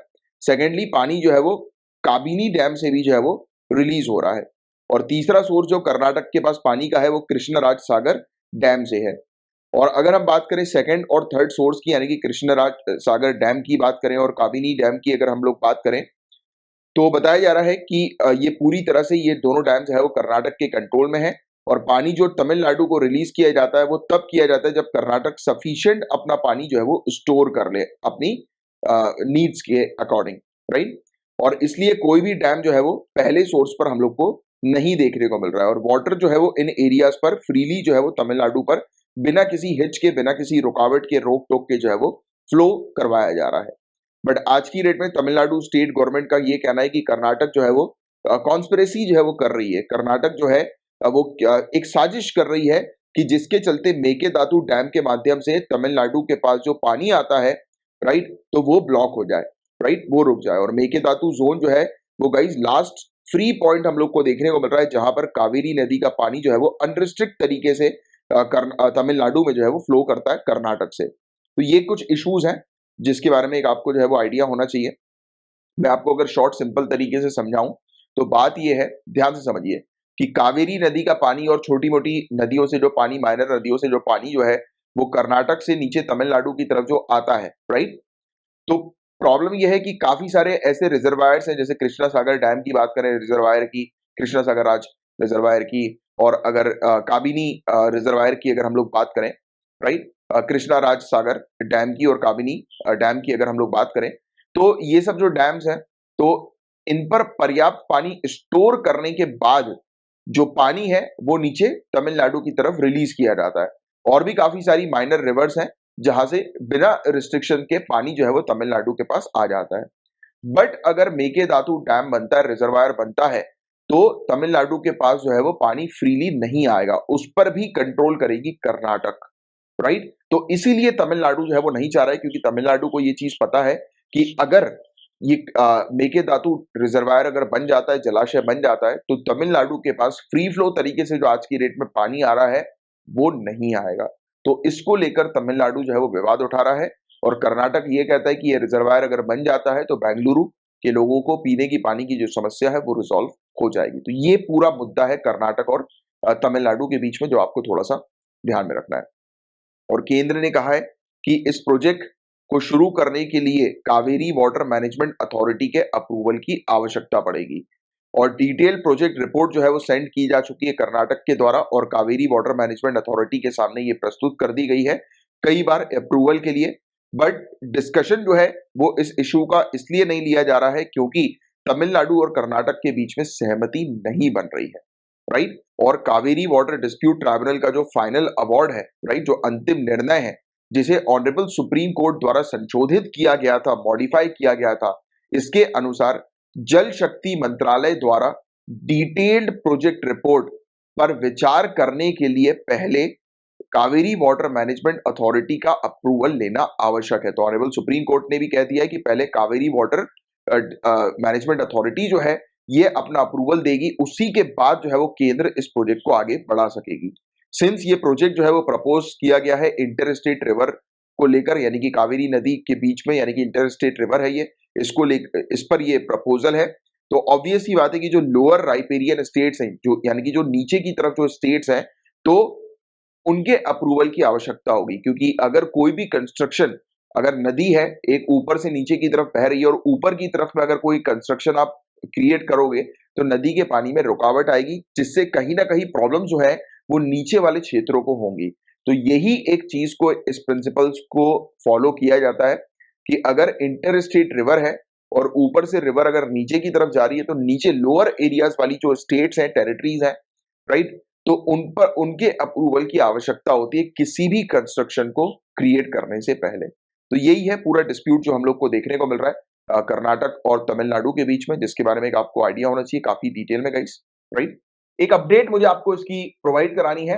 तमिलनाडु ने रिजेक्ट कर दिया है एक एक्सक्लूसिव डिस्कशन का आइडिया जो कि कावेरी वाटर मैनेजमेंट अथॉरिटी के द्वारा दिया गया था कि मेकेदातु बैलेंसिंग रिजर्वायर कम ड्रिंकिंग वाटर प्रोजेक्ट जो कर्नाटक ने प्रपोज किया था, तो CWMA Kaveri water management authority जो हम लोग को देखने को मिलती है, तो इसका कहना यह था कि एक बार डिस्कस कर लो, एक बार और एक्सक्लूसिव तरीके से एक बार डिस्कस कर लो कि ये प्रोजेक्ट जो है वो शुरू, मतलब अपनी अपनी सहमति पर उतर आओ, सहमत हो जाओ या अपने अपने विचार जो है वो रखो, एक बार डिस्कशन कर लो इस प्रोजेक्ट को लेकर। बट तमिलनाडु ने मना कर दिया कि हमें कोई डिस्कशन जो है वो नहीं करना है। तमिलनाडु जो है वो चाह रही है कि कोई भी डिस्कशन अब इस सब्जेक्ट पर जो है वो नहीं होना चाहिए, राइट। तो ये चीज हम लोग को देखने को मिलती है, एक छोटी सी अपडेट है इससे रिलेटेड। सो गाइस काफी डिटेल में हम लोग समझेंगे यूनिफॉर्म सिविल कोड के बारे में कि यूनिफॉर्म सिविल कोड जो है वो होता क्या है। तो एक काफी शानदार मुझे एक आर्टिकल मिला है, तो इस आर्टिकल के थ्रू मैं आपको यूनिफॉर्म सिविल कोड जो है वो काफी डिटेल में पढ़ाने जा रहा हूं। आप अपने साथ पेन और पेपर लेकर बैठिए और जो भी आपको इंपॉर्टेंट चीज लग रही है उसको आप नोट डाउन करते चलिएगा, राइट।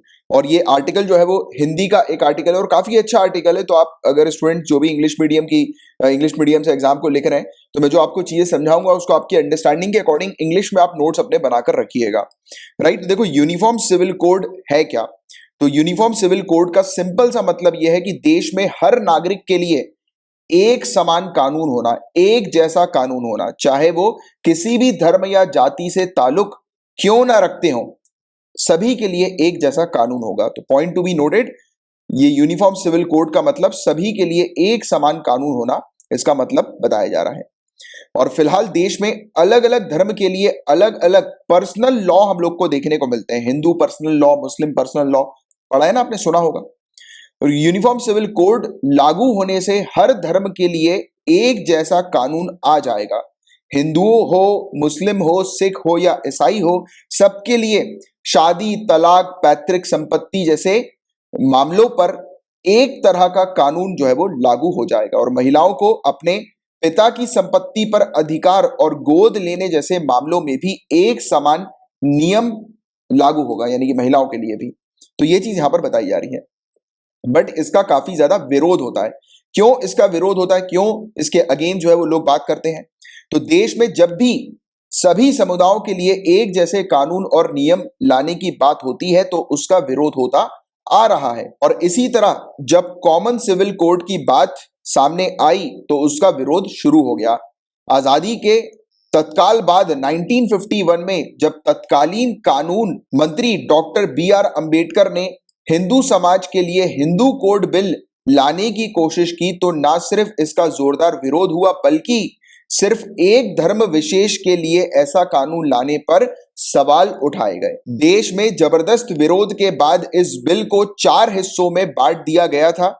इसके अलावा जब भी कॉमन सिविल कोड को लाने की कोशिश हुई, इसका एक वर्ग द्वारा जोरदार विरोध हुआ। देखो, ये सब जो चीजें हैं ये मेंस के लिए आपके लिए काफी ज्यादा इंपॉर्टेंट है। आपको एक बैकग्राउंड भी पता होना चाहिए कि 1951 में जब बी आर अम्बेडकर साहब ने लाने की कोशिश करी कि एक कॉमन कोड जो है वो हिंदू के लिए होना चाहिए, तो हिंदू कॉमन कोड जो है ये लेकर आए, हिंदू कोड बिल जब ये लेकर आए, कोशिश करी इन्होंने इसको लाने की, तो उसका भी विरोध किया गया, राइट। और क्या है समर्थकों और विरोधियों के तर्क, तो क्या बोलते हैं, विरोध क्यों करते हैं, तो ये चीज को आप समझो। तो जब जब यूनिफॉर्म सिविल कोड को लेकर बहस छिड़ी है, विरोधियों का यही कहना है, यही मानना है कि ये सभी धर्मों पर हिंदू कानून को लागू करने जैसा है, राइट, यानी कि सभी धर्मों पर हिंदू कानूनों को लागू किया जा रहा है। भारत में काफी विविधता है, आप सभी लोग जानते हैं, अलग अलग धर्म के लोग ही नहीं रहते बल्कि अलग अलग कम्युनिटीज, जनजाति, राइट, ये अलग अलग इनके समाज हम लोग को देखने को मिलते हैं, अलग अलग इनके कल्चर्स हैं, ट्रेडिशंस हैं, राइट। उन पर एक समान कानून थोपना उनकी परंपरा यानी उनके ट्रेडिशन, उनके कल्चर को खत्म करने जैसा है और एक तरह की ज्यादती होगी, राइट, ये ऐसा कहते हैं। और इस तरह के कोड से जो पारसी जो हम लोग को देखने को मिलते हैं उनको भी बहुत समस्या हो सकती है, क्योंकि उनकी मान्यता, उनकी परंपराएं बहुत ही ज्यादा अलग है, राइट। तो ये एक इशू है। और इसका समर्थन करने वाली बीजेपी और अन्य समर्थकों का कहना है समान नागरिक संहिता यानी कि यूनिफॉर्म सिविल कोड, इसका मतलब हर धर्म का जो पर्सनल लॉ है उसमें एक रूपता लाना, यूनिफॉर्मिटी लेकर आना। इस कानून के द्वारा जाति, धर्म, लिंग, वर्ग के सभी तरह के भेदभाव खत्म होने का दावा किया जाता है। इसके तहत हर धर्म के कानून में सुधार और एक रूपता लाने पर काम होगा। यूनिफॉर्म सिविल कोड का अर्थ एक निष्पक्ष कानून है जिसका किसी धर्म से कोई ताल्लुक नहीं है।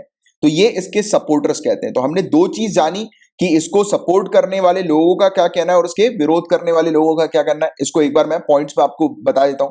तो जो लोग इसके सपोर्ट में हैं वो ये बोलते हैं कि यार सभी जो अलग अलग जो पर्सनल लॉज हैं वो पूरे के पूरे खत्म हो जाएंगे, एक यूनिफॉर्म लॉ होगा जो कि सभी के लिए एप्लीकेबल होगा, लागू होगा, उससे अच्छी बात तो कोई और हो ही नहीं सकती, जिससे किसी भी प्रकार का इशू अलग अलग धर्मों में नहीं होगा। क्योंकि आप जानते हैं काफी सारे एग्जाम्पल के तौर पर मैं आपको बताऊं तो स्पेशली महिला जो है वो काफी सारे केसेस में हम लोग को देखने को मिलता है कि उनको प्रॉपर न्याय नहीं मिल पाता। जैसे कि अभी हाल ही में ट्रिपल तलाक के इशू की अगर हम लोग चर्चा करें, बात करें, तो ट्रिपल तलाक का जो इशू था उसमें भी हमने इसी चीज के बारे में बात करी।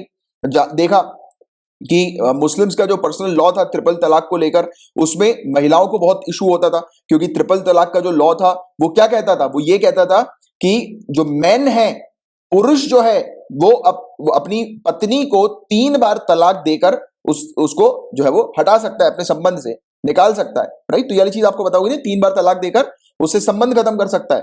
बट महिला के लिए ऐसी पावर्स नहीं है कि महिला जो है अगर उनको अपने हस्बैंड से अलग होना है तो उनके पास ऐसा कोई पावर नहीं है, और इसके कारण से काफी सारी महिलाएं एक्सप्लॉइट होती हैं, राइट।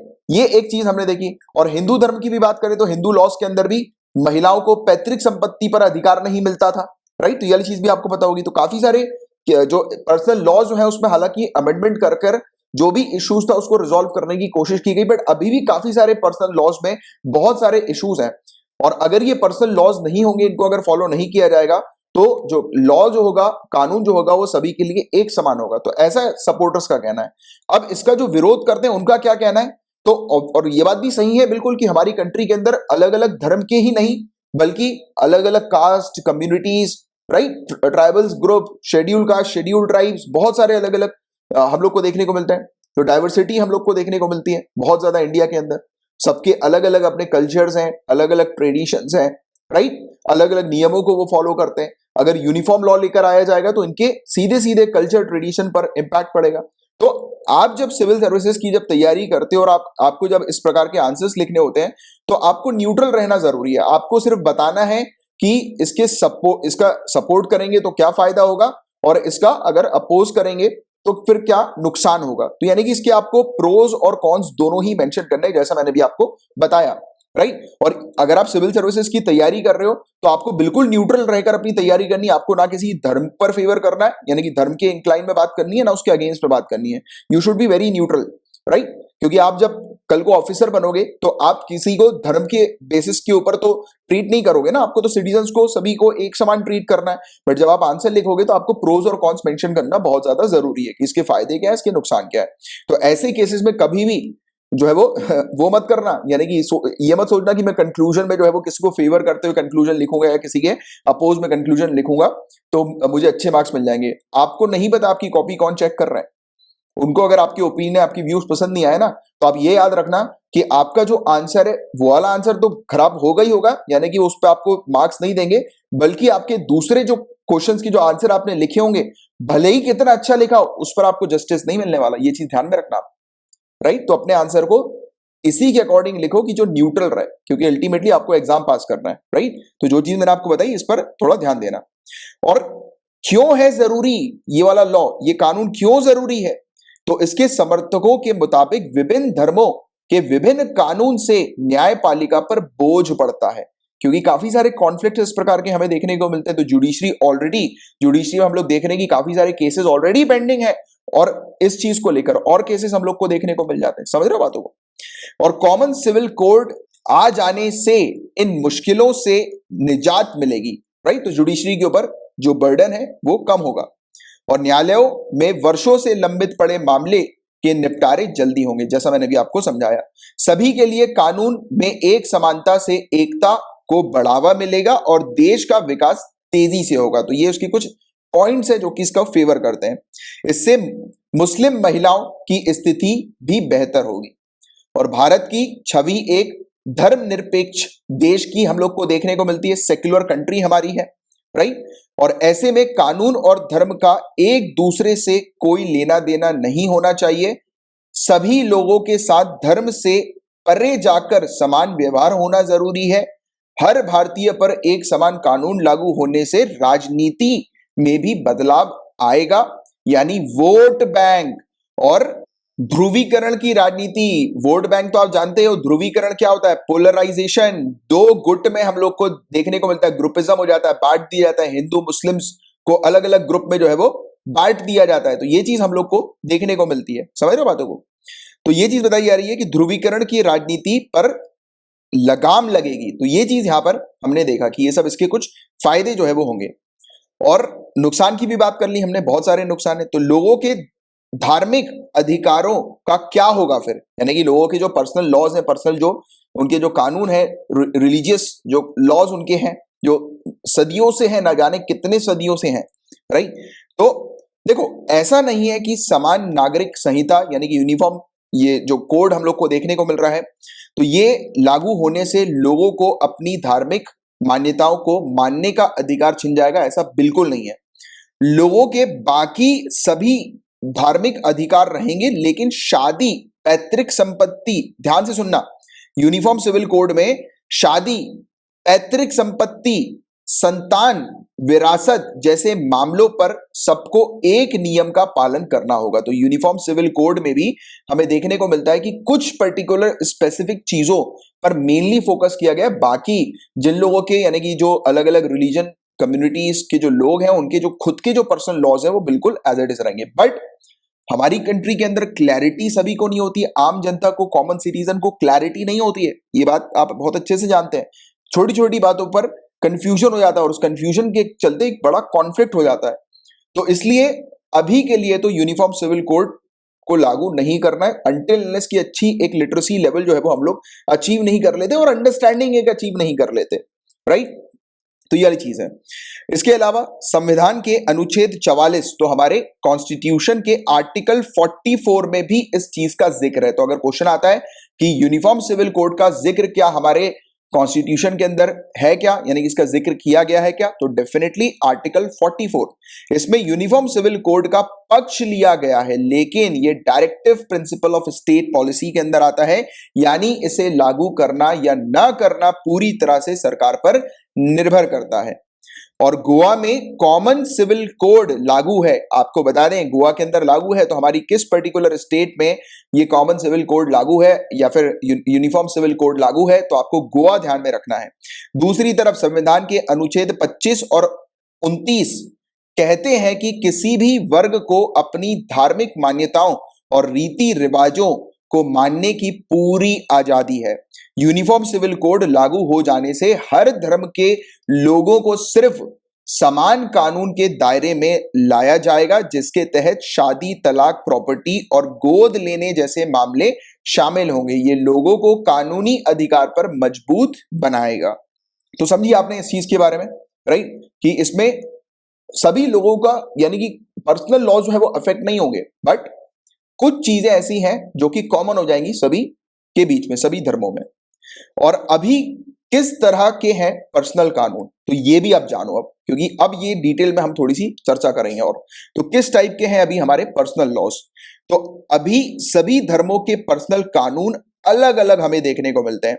हिंदू पर्सनल लॉ, तो हिंदू के लिए 1951 में तत्कालीन कानून मंत्री डॉक्टर बी.आर. अंबेडकर ने हिंदू कोड बिल पेश किया था, लेकिन देश में जबरदस्त विरोध के बाद इस बिल को 4 हिस्सों में बांट दिया गया था। तत्कालीन प्रधानमंत्री जवाहरलाल नेहरू ने इसे Hindu marriage act, Hindu succession act, Hindu adoption and maintenance act और Hindu minority and guardianship act में बांट दिया था। इसके तहत बौद्ध, सिख, जैन भी आते हैं, यानी कि इन चारों कानून को जो बांटा गया था तो उसमें बौद्ध, सिख और जैन भी शामिल हैं। इन कानूनों ने हिंदू महिलाओं को सीधे तौर पर सशक्त बनाया। इसके तहत महिलाओं को पैतृक और पति की संपत्ति में अधिकार मिलता है।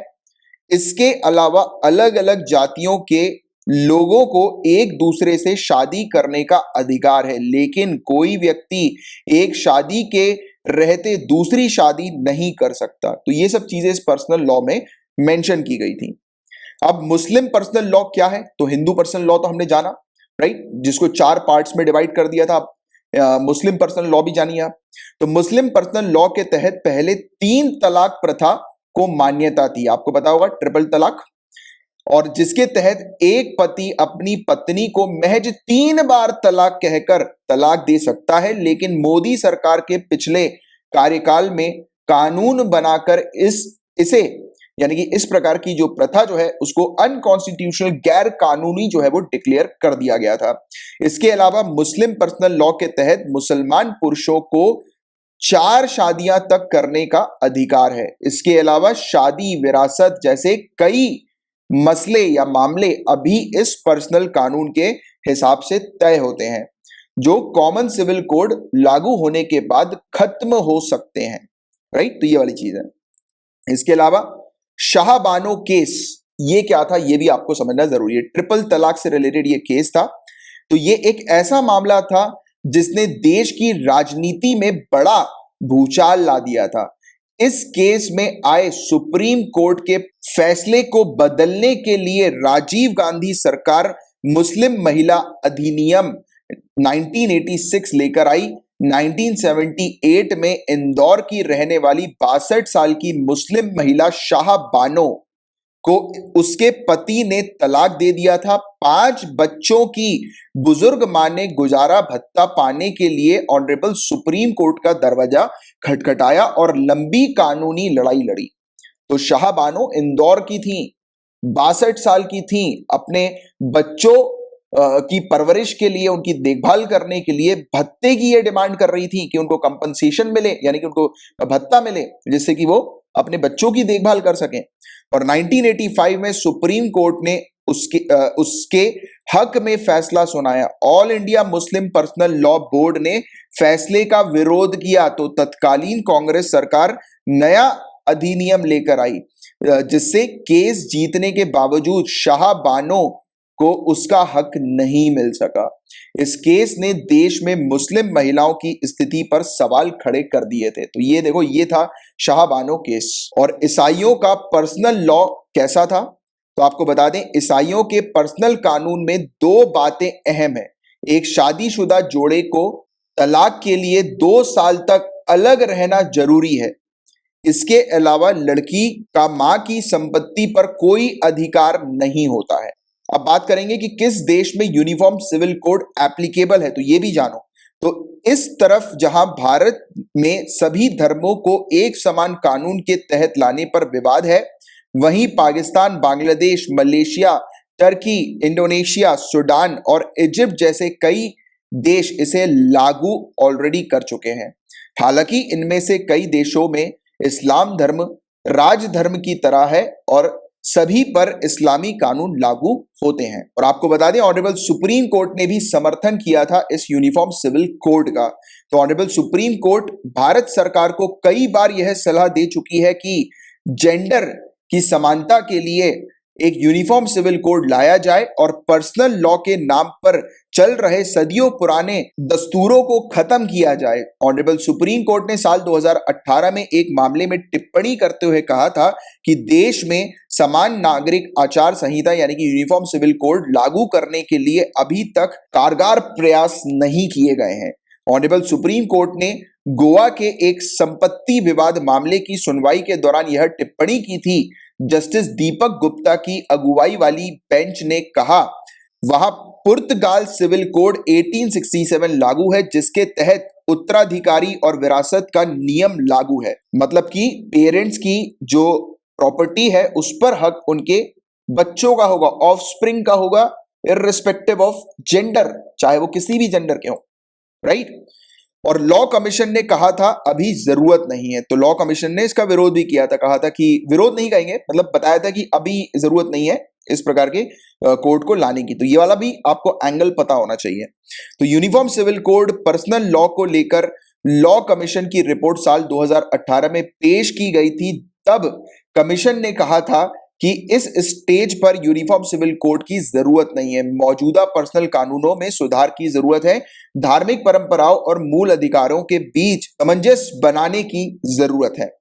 और क्या कहता है हमारा कॉन्स्टिट्यूशन, संविधान? तो देश के सभी नागरिकों के लिए कॉमन सिविल कोड की चर्चा सबसे पहले 1840 में ही ब्रिटिश सरकार के दौरान आई थी, जब लैक्स लॉसी रिपोर्ट के आधार पर अपराध साक्ष्य यानी कि एविडेंस कॉन्ट्रैक्ट के लिए समान कानून बनाए गए थे। तो ऑलरेडी हमारे पास समान कानून है, जिसके बारे में थोड़ी देर पहले भी मैंने आपको बताया था। हालांकि तब भी हिंदू और मुस्लिम पर्सनल कानूनों को छेड़ने का साहस तत्कालीन सरकार नहीं कर पाई थी। और आजादी के बाद जब देश के संविधान बनाने के लिए बनी संविधान सभा, जो कॉन्स्टिट्यूएंट असेंबली जो थी, इसने इस तरह का प्रयास किया, लेकिन विरोध को देखते हुए इसे अनुच्छेद 44 आर्टिकल 44 के पार्ट 4 में नीति निर्देशक तत्व यानी कि directive principle of state policy के रूप में शामिल किया गया। इसका मतलब यह है कि एक आदर्श समाज बनाने के लिए सरकार को ऐसा करना चाहिए, लेकिन सरकार इसके लिए बाध्य नहीं है। यानी अगर सरकार चाहे तो इसके लिए कानून ला सकती है, पर इस पर कोई रोक नहीं है। तो सरकार के पास पावर है इस पर कानून लाने की, राइट। तो ये चीज है, बट फिर भी इश्यूज हमारी कंट्री में इस प्रकार के हैं कि एकदम से कानून लाया जाएगा तो दंगे वगैरह ना हो जाए, लोग भिड़ ना जाए, राइट। तो ये वाली चीज भी है, क्योंकि अभी भी अंडरस्टैंडिंग जो है वो प्रॉपर तरीके से सिटीजन्स के बीच में नहीं है और कंफ्यूजन का लेवल तो बहुत ही पीक पर रहता है, राइट। जैसे कि सिटीजनशिप अमेंडमेंट एक्ट को ही लेकर देख लो आप कि क्या इशू था। जो माइनॉरिटी जो है दूसरे देशों में, आपको पता होगा, मैंने पढ़ा है भी आपको कि पाकिस्तान, बांग्लादेश और अफगानिस्तान, यहां पर जो माइनॉरिटी कम्युनिटीज हैं, जैसे कि हिंदू हो गई, और टोटल 6 माइनॉरिटी कम्युनिटीज की बात हुई थी कि उनको इंडिया में जो है वो मतलब अलाउ किया जाएगा कि वो इंडिया में आकर सिटीजनशिप हासिल कर सकते हैं, ले सकते हैं। बट यहां पर कंफ्यूजन क्या क्रिएट हो गया कि इंडिया से मुस्लिमों को भगाया जा रहा है। तो ये एक इशू के चलते बहुत दंगे वंगे हो गए थे, आपको पता भी होगा इसके बारे में, बहुत मेजर इशू चला था, ये कोरोना वायरस के पहले की बात है, राइट। तो ये चीज, तो ये था पूरा ओवरऑल टॉपिक। होपफुली आपको पूरी चीज अच्छे से क्लियर हो गई होगी। मान के चलो कि यूनिफॉर्म सिविल कोड अगर आप उसकी तैयारी कर रहे हो तो ये पूरा टॉपिक, पूरा लेक्चर जो है वो इतना है, सिर्फ इससे ज्यादा आपको और कुछ करने की जरूरत नहीं। इतने में आपकी प्रीलिम्स की भी और मेंस की भी तैयारी होगी, और इवन पर्सनल लॉस के बारे में भी हमने डिटेल में समझा। बाकी यूनिफॉर्म सिविल कोड से रिलेटेड जो टॉपिक, जो न्यूज हम लोग को देखने को मिली थी, उस पर हम लोग अगर चर्चा करें तो आप लोग गाइस जानते हैं कि अभी हाल ही में स्कूलों और कॉलेजों में हिजाब पहनने को लेकर उठे विवाद के बीच केंद्रीय मंत्री और भाजपा नेता गिरिराज सिंह ने कहा है कि यूनिफॉर्म सिविल कोड लागू किया जाना समय की जरूरत है और इस पर संसद और समाज दोनों में चर्चा होनी चाहिए। तो पूरा मुद्दा आप जानते ही हैं कि कर्नाटक के उडुपी जिले में एक सरकारी प्री यूनिवर्सिटी कॉलेज में कुछ छात्राओं के हिजाब पहनकर आने और कुछ हिंदू छात्राओं द्वारा कॉलेज में भगवा स्कार्फ पहनकर इसका विरोध करने के बाद दिसंबर के अंत में देश में हिजाब विवाद शुरू हो गया। कंट्री के अंदर हिजाब विवाद देश के अंदर हम लोग को देखने को मिला। इसके बाद यह विवाद राज्य के अलग अलग हिस्सों में स्थित दूसरे जो एजुकेशन इंस्टीट्यूशंस जो है उसमें फैल गया और हाल ही में कुछ स्थानों पर विरोध प्रदर्शन ने हिंसक रूप तक ले लिया, जिससे सरकार को इन संस्थानों में 3 दिन की छुट्टी तक घोषित करनी पड़ गई और हिजाब प्रतिबंध का मुद्दा थमने का नाम ही नहीं ले रहा है। तो आप जानते हैं कि हिजाब बैन का जो इशू हम लोग को देखने को मिल रहा है वो रुक ही नहीं रहा है, क्योंकि मुस्लिम लड़कियां कॉलेज में हिजाब पहनने पर अड़ी हैं और मुस्लिम मौलवियों का तर्क यह है कि हिजाब पर प्रतिबंध लगाया जाना संविधान में निहित धर्म की स्वतंत्रता के अधिकार का उल्लंघन करता है।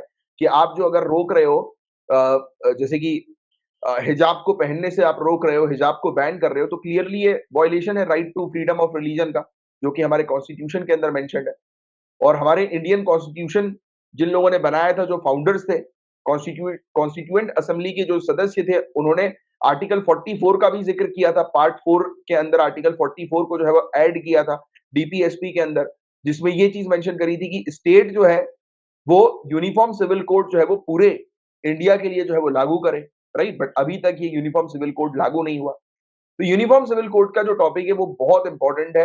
इससे रिलेटेड आपको एक अच्छी जानकारी, एक अच्छी इंफॉर्मेशन होनी चाहिए। तो ये था अभी न्यूज में जो आया, और बाकी यूसीसी का टॉपिक आपको ऑलरेडी क्लियर हो ही गया है। तो सबसे पहली चीज तो याद रखिएगा एंटी डिफेक्शन लॉ क्या है और ये कब लाया गया था। तो हमारे कॉन्स्टिट्यूशन को अमेंड किया था 1985 में। ये 52nd कॉन्स्टिट्यूशन अमेंडमेंट एक्ट था, जिस एक्ट के तहत 10वें शेड्यूल को इंसर्ट किया गया था और उसी में ही हम लोग को एंटी डिफेक्शन लॉ देखने को मिलता है। तो याद रखिएगा एंटी डिफेक्शन लॉ 10वें शेड्यूल से 10th शेड्यूल से रिलेटेड है। 1985 में इसको इंसर्ट किया गया था 52nd कॉन्स्टिट्यूशन अमेंडमेंट एक्ट के तहत।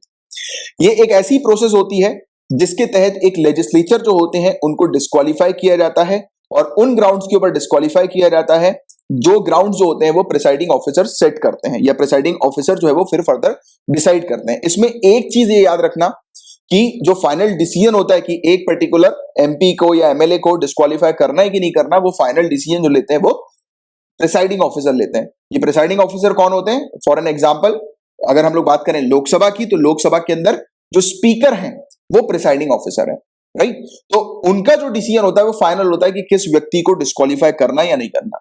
और डिस्क्वालिफिकेशन की जब पूरी प्रक्रिया शुरू होती है, पूरी कार्रवाई शुरू होती है, तब कैसे शुरू होती है? तो मेंबर ऑफ पार्लियामेंट, एक दूसरा मेंबर ऑफ पार्लियामेंट यानी कि उस हाउस का कोई दूसरा मेंबर अगर वो कंप्लेन करता है एक व्यक्ति के ऊपर, एक मतलब एमपी के ऊपर, कि ये फलाना एमपी जो है इसने पैसे लेकर इस प्रकार की घटना करी, इस प्रकार की एक्टिविटी करी, इसको डिस्क्वालीफाई किया जाए, तो वो पूरी जो कार्रवाई चलती है उसका जो फाइनल डिसीजन लिया जाता है वो प्रिसाइडिंग ऑफिसर के द्वारा लिया जाता है। और ये जो एंटी डिफेक्शन का कानून है, ये कानून पार्लियामेंट और स्टेट असेंबली दोनों में ही अप्लाई होता है, राइट। तो ये चीज याद रखिएगा।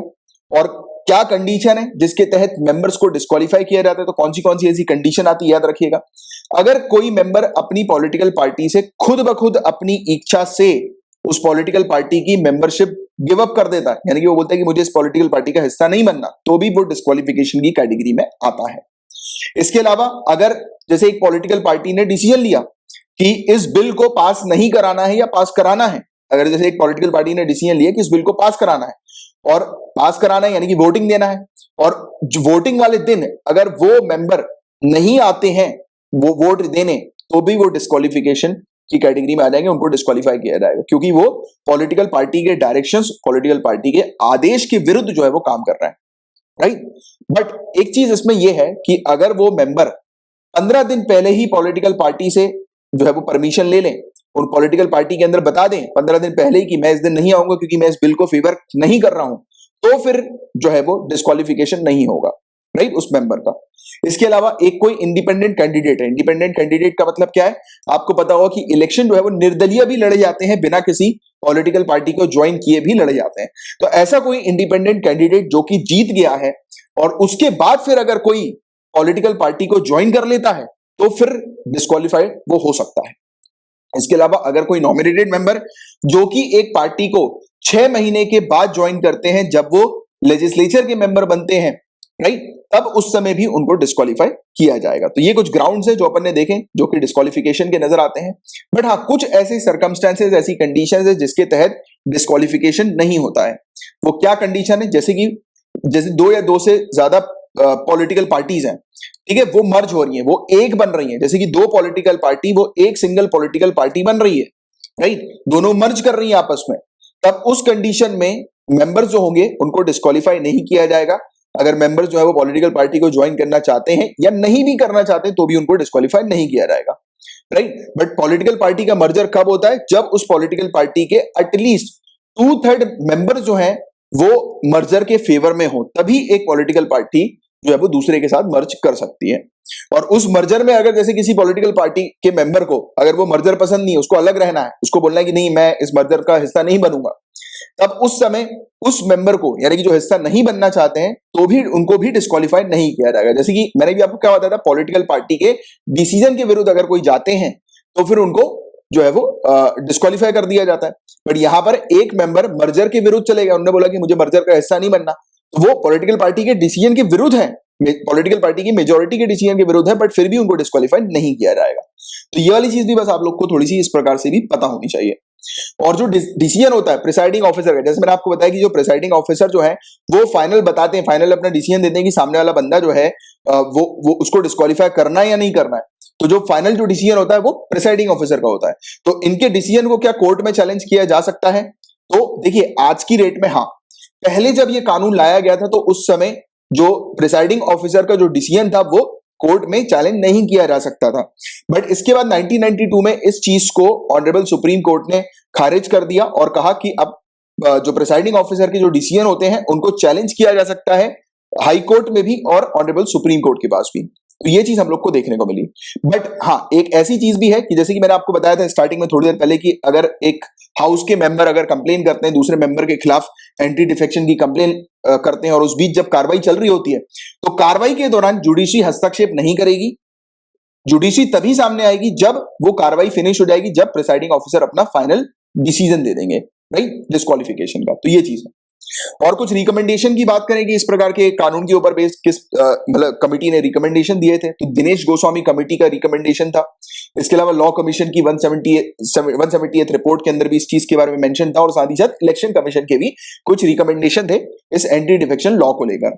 तो Dinesh Goswami committee electoral reforms की जो सामने आई थी तो उसमें यह चीज मेंशन थी कि डिस्क्वालिफिकेशन को लिमिट कर देना चाहिए कुछ केसेस में, राइट। जैसे कि अगर कोई मेंबर वॉलंटरी गिव अप करते हैं अपनी पॉलिटिकल पार्टी की मेंबरशिप को, तो उस चीज के लिए जो है वो उनको डिस्क्वालीफाई नहीं करना चाहिए।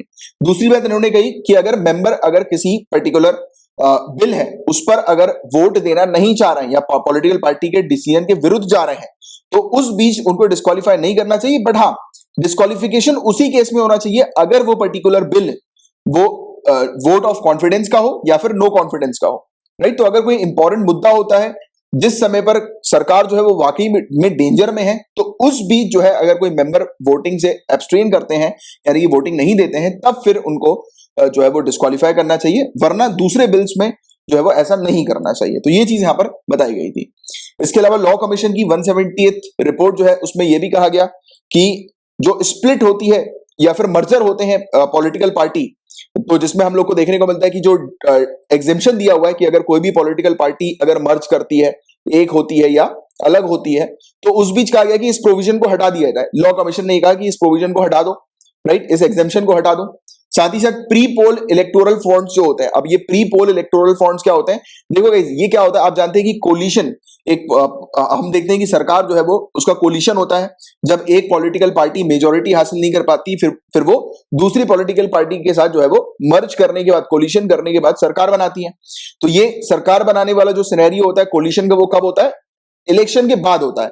बट क्या होता है कि प्री पोल इलेक्टोरल फ्रंट्स जो होते हैं वो इलेक्शन से पहले होते हैं, कि इलेक्शन से पहले जब पॉलिटिकल पार्टी इस प्रकार की स्ट्रेटेजी बना रही है, राइट, कोलिशन की बारे में सोच रही है पहले से, तब उस चीज को भी जो है वो ट्रीट किया जाए एज अ एंटी डिफेक्शन के तौर पर। तो ये वाली चीज भी यहां पर बताई गई इनके रिकमेंडेशन के आधार पर। और पॉलिटिकल पार्टी जो है उसको लिमिट कर देना चाहिए अपने विप्स को इशू करने के लिए, राइट। विप्स तभी इशू होने चाहिए जब सरकार डेंजर में हो। इसके अलावा विप क्या होता है इसके बारे में मैं आपको समझाता हूं। तो देखो, इंडिया के अंदर जो विप का कंसेप्ट है, सबसे पहली चीज तो ये आप याद रखिएगा कि ब्रिटेन से हम लोगों ने लिया है विप का कंसेप्ट। और इसमें क्या होता है कि हर एक मेजर पॉलिटिकल पार्टी जो होती है उसके पास एक विप होता है। विप एक ऐसा व्यक्ति होता है जो कि पार्टी के डिसिप्लिन और बिहेवियर, यानी कि पार्टी के मेंबर्स का बिहेवियर किस प्रकार से होगा हाउस में, फ्लोर में, राइट, तो उसको देखता है। तो पार्टी के अंदर डिसिप्लिन को मेंटेन करने के लिए ये विप हम लोग को नजर आता है, और विप ही जो है वो पूरे पॉलिटिकल पार्टी के मेंबर्स को डायरेक्शंस देता है। तो अगर विप डायरेक्शन दे रहा है पॉलिटिकल पार्टी के मेंबर्स को कि इस बिल को जो है वो आपको पास कराना है या नहीं कराना है, तो वो जो पूरे डायरेक्शंस देते हैं, तो ये कहा जा रहा है कि विप का डायरेक्शन जो है वो तभी एंटी डिफेक्शन के सिनेरियो में लाया जाए जब कोई इंपॉर्टेंट बिल हो या इंपॉर्टेंट मुद्दा हो जिसमें सरकार खतरे में हो, डेंजर में हो, वरना नहीं लाया जाए। तो ये चीज भी यहां पर बताई जा रही है, राइट। इसके अलावा इलेक्शन कमीशन ऑफ इंडिया का डिसीजन ये है कि इन्होंने कहा है कि जो ऑनरेबल प्रेसिडेंट या फिर गवर्नर जो है वो फाइनल डिसीजन लें 10th शेड्यूल का। जैसे अभी हम देख रहे हैं कि हाउस के प्रेसाइडिंग ऑफिसर जो है वो डिसीजन लेते हैं, बट यहां पर कहा गया इलेक्शन कमीशन ने कि ऑनरेबल प्रेसिडेंट लें या फिर गवर्नर लें। और जब ऑनरेबल प्रेसिडेंट और गवर्नर ये डिसीजन ले रहे हैं तो उनका जो डिसीजन होना चाहिए वो इलेक्शन कमीशन की एडवाइस का बाइंडिंग होना चाहिए, यानी कि इलेक्शन कमीशन जो एडवाइस देगी उसी के तहत जो है ये ऑनरेबल प्रेसिडेंट या गवर्नर जो है वो अपना डिसीजन लें, राइट, एंटी डिफेक्शन का। तो ये कुछ चीजें हैं जिसके बारे में बस आपको बेसिक एक आइडिया और अंडरस्टैंडिंग होनी चाहिए। दल बदल विरोधी कानून, एंटी डिफेक्शन लॉ, तो इसकी आपको ऑलरेडी जानकारी है ही। और आपको बता देंगे इसकी हाल ही में पश्चिम बंगाल विधानसभा अध्यक्ष विमान बनर्जी द्वारा विपक्ष के नेता शुभेंदु अधिकारी द्वारा दायर की गई एक याचिका को खारिज कर दिया गया। याचिका में चुनाव के उपरांत दल बदलने के लिए दल बदल रोधी कानून के तहत मुकुल रॉय को विधायक के रूप में अयोग्य घोषित करने की मांग की गई। तो ये जो टॉपिक जो आया है, जो न्यूज में है, ये आपके लिए काम का नहीं है, बट इन जनरल बस सुन लो इस पर्टिकुलर टॉपिक को जो न्यूज में है। अभी एक हम लोग को केस जो है वो देखने को मिला था कि पश्चिम बंगाल विधानसभा अध्यक्ष जो है, तो उनके द्वारा जो अपोजिशन पार्टी के जो लीडर हैं उनके खिलाफ बताया गया कि ये केस जो है वो सामने रखा गया एंटी डिफेक्शन लॉ का। और भाजपा के पूर्व राष्ट्रीय उपाध्यक्ष यानी कि बीजेपी के farmer national vice president Mukul Roy पिछले साल जून में सत्तारूढ़ तृणमूल कांग्रेस पार्टी में शामिल हो गए थे। विधानसभा अध्यक्ष फैसले के मध्य नजर मुकुल रॉय अब सदन में भाजपा विधायक के रूप में बने रहेंगे।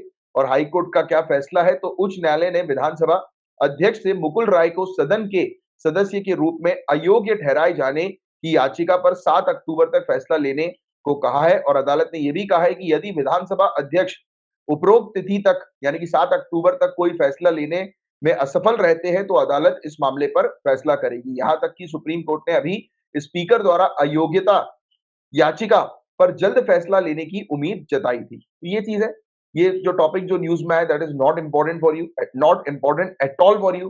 जो मेन चीज आपके लिए इंपॉर्टेंट है वो 10th शेड्यूल के बारे में जानना, जिसकी आपको ऑलरेडी जानकारी हो गई है। 52nd अमेंडमेंट एक्ट के बारे में जानना, जिसकी आपको ऑलरेडी जानकारी हो गई है कि क्या ग्राउंड्स हम लोग को डिस्क्वालिफिकेशन के देखने को मिलते हैं एमपी एमएलए के, राइट। तो वो चीज आपको बहुत अच्छे से क्लियर रखनी, क्योंकि जो क्वेश्चंस पूछे आएंगे वो इसी से रिलेटेड पूछे आएंगे, राइट। मिलन 2022 की बात करें गाइस, तो मिलन एक मल्टीलैटरल नेवल एक्सरसाइज है जो इंडिया के द्वारा होस्ट की जा रही है। और 1995 से इंडिया जो है वो अंडमान एंड निकोबार आइलैंड पर ये एक्सरसाइज होस्ट करती है। और इसके अंदर हम लोग को 1995 में जब ये एक्सरसाइज हुई थी तब 4 लिटोरल नेवीज थी, यानी कि तटवर्ती नौसेना जो है वो इसके साथ आई थी इंडिया के साथ, जिन्होंने ये एक्सरसाइज कंडक्ट करी थी। और पिछला जो इसका एडिशन हुआ था 2018 में, वहां पर 17 कंट्री ने पार्टिसिपेट किया था। और मिलन 2022 पहली बार विशाखापट्टनम में हो रही है, सिटी ऑफ डेस्टिनी में, नियति के शहर में हम लोग को देखने को मिल रही है मिलन 2022 पहली बार। तो याद रखना, जनरली ये अंडमान एंड निकोबार आइलैंड पर होती है, बट ये पहली बार विशाखापट्टनम में जो है वो हो रही है। और 11वां एडिशन इसका ये हम लोग को देखने को मिल रहा है, और ये ईस्टर्न नेवल कमांड के अंडर हो रहा है। और पहली बार ये एक्सरसाइज जो है वो शिफ्ट की गई है अंडमान से विशाख में, विशाखापट्टनम में। ठीक है, बस ये फैक्ट बस थोड़े से ध्यान में रखो, फैक्ट से रिलेटेड आपसे क्वेश्चन पूछेंगे ये लोग।